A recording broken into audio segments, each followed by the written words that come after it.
আমার নবী এমন নবী, তিনি সুপারিশ করার আগ পর্যন্ত আল্লাহ কিয়ামতের বিচারই শুরু করবেন না।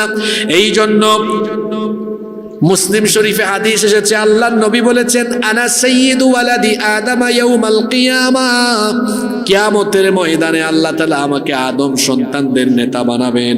শুধু তাই নয়, ওয়া আউয়ালু মান ইয়ানশাক্কু আনহুল কবর, সর্বপ্রথম আমাকে আল্লাহ কবর থেকে উঠাবেন। ওয়া আউয়ালু শাফি', এবং আমি হব প্রথম সুপারিশকারী। ওয়া আউয়ালু মুশাফফা, আর আমি হলাম সেই ব্যক্তি সবার আগে আল্লাহ আমার সুপারিশ কবুল করবেন।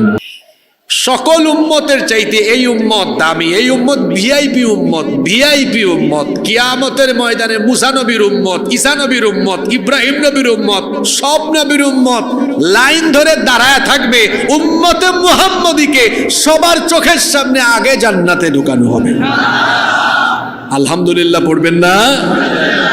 আমাদের নবীর প্রথম মর্যাদা হলো, যেখানে অন্যান্য সকল নবী এবং রাসূল স্বগোত্রীয় বা স্ব অঞ্চলের জন্য প্রেরিত হয়েছেন, সেখানে আমাদের নবী নির্দিষ্ট কোনো বংশ, গোত্র বা অঞ্চলের জন্য প্রেরিত হননি। পৃথিবীর সব নবীরা ছিলেন গোত্রীয়, বংশীয়। যত নবী রাসূল আল্লাহ পাঠিয়েছেন, আল্লাহ তাদেরকে তাদের বংশ, গোত্র বা এলাকার জন্য পাঠিয়েছেন। পৃথিবীতে আল্লাহ তাআলা যত নবী এবং রাসূল পাঠিয়েছেন, আমাদের নবী ব্যতীত সকল নবী এবং রাসূলকে আল্লাহ তাআলা তাদের নিজেদের গোত্র, বংশ এবং এলাকার জন্য নবী বা রাসূল বানিয়ে পাঠিয়েছেন।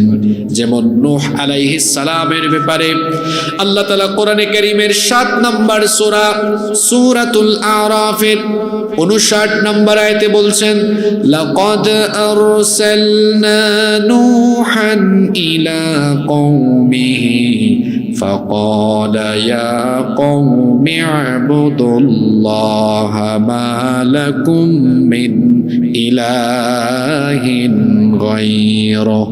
আল্লাহ তাআলা বলছেন, অবশ্যই নূহকে আমি তার কওমের জন্য, তার সম্প্রদায়ের জন্য রাসূল বানিয়ে পাঠিয়েছি। আর তিনি তার সম্প্রদায়কে বলেছেন, ফাকালা ইয়া কওমি ইবুদুল্লাহ, হে আমার সম্প্রদায়ের লোকেরা, এক আল্লাহর ইবাদত করো। মা লাকুম মিন ইলাহিন গায়রুহু, তিনি ব্যতীত তোমাদের জন্য আর কোনো ইলাহ নাই। তাহলে বোঝা গেল নূহ আলাইহিস সালামকে আল্লাহ তাআলা তার নবী বানিয়ে পাঠিয়েছেন। আবার হুদ আলাইহিস সালামের ব্যাপারে আল্লাহ তাআলা বলছেন কোরআনে কারীমের 7 নম্বর সূরা